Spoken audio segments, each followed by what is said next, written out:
గురుగారు, కన్య రాశి వారికి జూన్ మాసం మొత్తం కూడా ఏ విధంగా ఉందండి? విద్య, వ్యాపార, ఆరోగ్య రీత్యా? కన్యా రాశి వారికి కూడా విశేషమైనటువంటి యోగం ఉందమ్మా. ముఖ్యంగా కన్యా రాశి వారికి జూన్ నెలలో విదేశీ ప్రయాణాలు ఏవైతే చేస్తూ ఉంటారో వాళ్ళకి చాలా చాలా సానుకూలంగా ఉండేటువంటి వాతావరణం. విదేశంలో ఉద్యోగం, విద్య ఇలాంటి వాటికి చాలా విశేషమైనటువంటి సమయం. సానుకూలంగా ఉండేటువంటి సమయం కాబట్టి ఇలాంటి ప్రయత్నాలు చేయడం అనేది మంచి తరుణంగా చెప్పవచ్చు. అలాగే కుటుంబంలో గౌరవం, కుటుంబ పెద్దలకి పిల్లల వల్ల ఎక్కువగా గౌరవం లభించడం, కొడుకుల వల్ల, కూతుర్ల వల్ల మంచి మంచి పనులు చేయటం.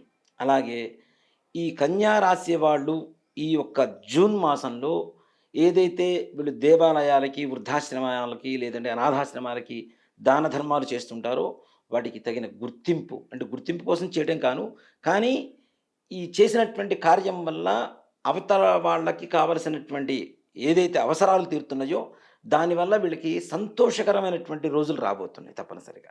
అలాగే కుటుంబంలో ఉండేటువంటి పెద్దల అనారోగ్య సమస్యలు కూడా తీరిపోతాయి. కానీ కుటుంబ పెద్ద ఎవరైతే ఉంటారో వాళ్ళకి మాత్రం స్కిన్‌కి సంబంధించినటువంటి అనారోగ్య సమస్యలు వచ్చేటువంటి అవకాశం ఉన్నది కాబట్టి తగిన జాగ్రత్తలు తీసుకోవడం అనేది చాలా చాలా అవసరం. అంటే రక్త సంబంధమైనటువంటివి లేదంటే చర్మ సంబంధమైనటువంటి అనారోగ్యాలు సూచిస్తూ ఉన్నాయి. కొంతవరకు జాగ్రత్తగా ఉండాలి. అలాగే ఈ కన్యా రాశిలో ఉండేటువంటి విద్యార్థులు కూడా సానుకూలంగా ఉంటుంది. వాళ్ళకు కూడాను వాళ్ళ పడ్డ కష్టానికి తగినటువంటి ఫలితం లభిస్తుంది. ఉద్యోగాలు కొత్తగా ఉద్యోగం ప్రయత్నం చేసే వాళ్ళకి, ఉద్యోగాలు ప్రమోషన్స్ జరిగేటువంటి వాళ్ళకి తప్పనిసరిగా విశేషమైనటువంటి అనుకూలమైనటువంటి వాతావరణం ఏర్పడుతుంది.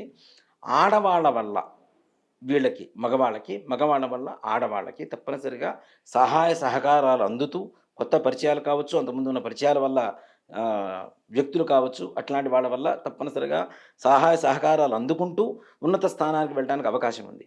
రాజకీయ నాయకులకు కూడా తప్పనిసరిగా విజయం విజయం విజయం తప్పనిసరిగా విజయం చేకూరుతుంది వీళ్ళకి, కన్యా రాశి వాళ్ళకి. అలాగే రియల్ ఎస్టేట్ రంగం వాళ్ళకి వీళ్ళు ఎవరైతే ఉన్నారో వీళ్ళకు కూడా తగినటువంటి వ్యాపార అభివృద్ధి జరుగుతుంది, ఆర్థిక లాభాలు చేకూరుతాయి. చిన్న చిన్న రియల్ ఎస్టేట్ వ్యాపారం చేసేటువంటి వాళ్ళకు కూడా మంచి గుర్తింపు పొందేటువంటి అవకాశం. అంటే ఒక సంస్థలో పనిచేస్తున్నారు ఏజెంట్గా, ప్రతి నెల కూడాను 1, 2 ఫ్లాట్లు అమ్మేటువంటి వాళ్ళు కూడాను ఈ నెలలో మాత్రం అధికంగా ఎక్కువగా లాభాలు అమ్మటం, వాళ్ళకి అవార్డులు రివార్డులు రావటం ఇట్లాంటివన్నీ కూడా జరుగుతూ ఉంటాయి ఈ నెలలో.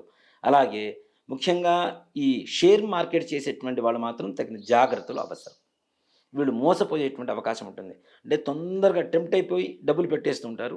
తద్వారా నష్టపోయేటువంటి అవకాశాలు ఎక్కువ కనపడుతున్నాయి కాబట్టి తగిన జాగ్రత్తలు తీసుకోవడం అనేది మాత్రం చాలా సూచించదగినటువంటి విషయం. వీరు ఏ దేవుని పూజిస్తే మంచిదంటారు? ముఖ్యంగా గణపతి. గణపతికి ఇష్టమైనటువంటి గరిక.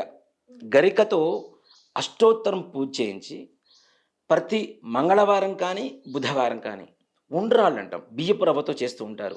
పచ్చిపప్పు అవి వేసి. ఆ ఉండ్రాళ్ళు ఒక 21 నివేదన పెట్టి అది అందరికీ ప్రసాదంగా పెట్టి వీళ్ళు ప్రసాదంగా భుజిస్తే గణపతి దేవాలయానికి నిత్యం ప్రదక్షిణాలు చేయటం, అది లక్ష్మీ గణపతి కావచ్చు, వల్లభ గణపతి కావచ్చు, కార్యసిద్ధి గణపతి కావచ్చు, మహాగణపతి కావచ్చు, విద్యా గణపతి కావచ్చు, ఏ గణపతి అయినా పర్లేదు.